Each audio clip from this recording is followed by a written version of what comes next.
जब आपने बात की कि कुछ भी चीज़ जब हम रिपीट करते हैं, क्या हम जिसे जाप कहते हैं, जप कहते हैं, उसका उसका कितना ज़्यादा इम्पोर्टेंस होता है हमारे जीवन में, उसका इम्पैक्ट कितना होता है भगवान का नाम जप करने में, भगवत गीता के श्लोक को बार बार पढ़ने में, उसको जप करने में, तो ये कितना इम्पोर्टेंट है किसी भी जीव के लिए?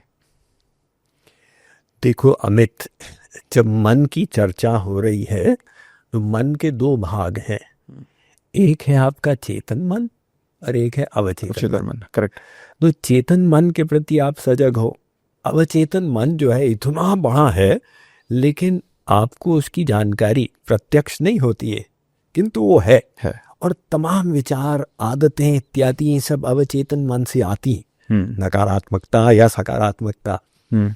तो परमानेंट चेंज लाने के लिए अवचेतन मन को हमें परिवर्तित करना पड़ेगा। तो अवचेतन मन को परिवर्तित करने के लिए एक यंत्र है, उसे कहते हैं सेल्फ टॉक।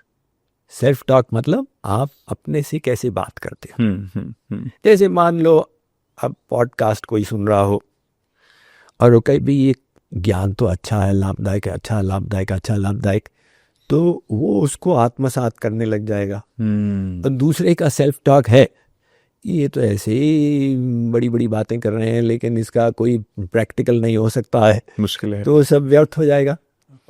जैसे मैं आपको एक एग्जाम्पल दूँ।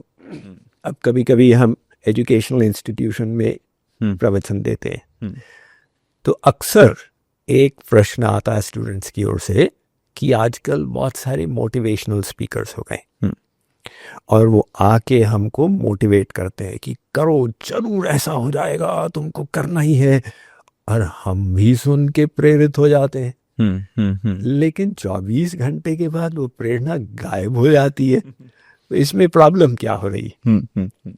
हम कहते हैं भी देखो, जिसने आपको मोटिवेट किया उसने कुछ गलत तो बताया नहीं, उसने तो आपको इंस्पायर किया। हो सकता है कंप्लीट नॉलेज न दी हो या दी भी हो, लेकिन उसके बाद तुमने क्या सेल्फ टॉक किया, ये इंपॉर्टेंट था, राइट? सो वो सेल्फ टॉक सही होना चाहिए। अब वो सेल्फ टॉक के लिए हमारे शास्त्रों ने कहा कि भी एक बहुत सरल उपाय, तुम भगवान का नाम लेने लग जाओ। तो ऑटोमेटिक तुम्हारे विचार भगवानमय होने लग जाएंगे, ऑटोमेटिक तुम्हारा अवचेतन मन भगवानमय होने लग जाएगा। और सबसे बड़ा लाभ ये होगा कि मन की शुद्धि हो जाएगी।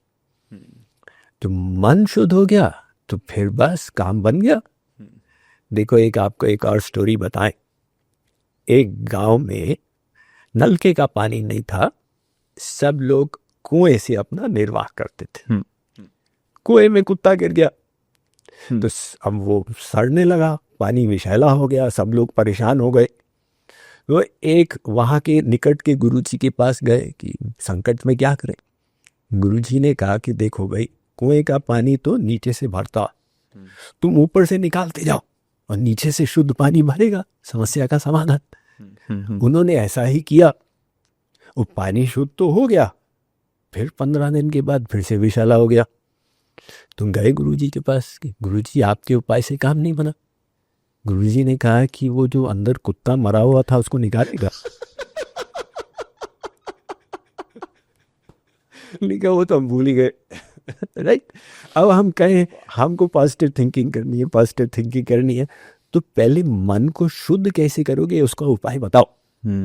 हम गीता क्या कहती है?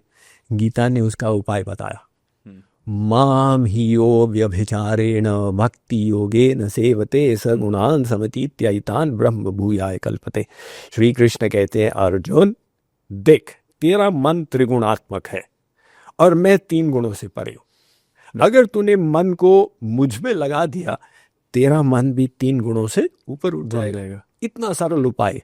वाह वाह।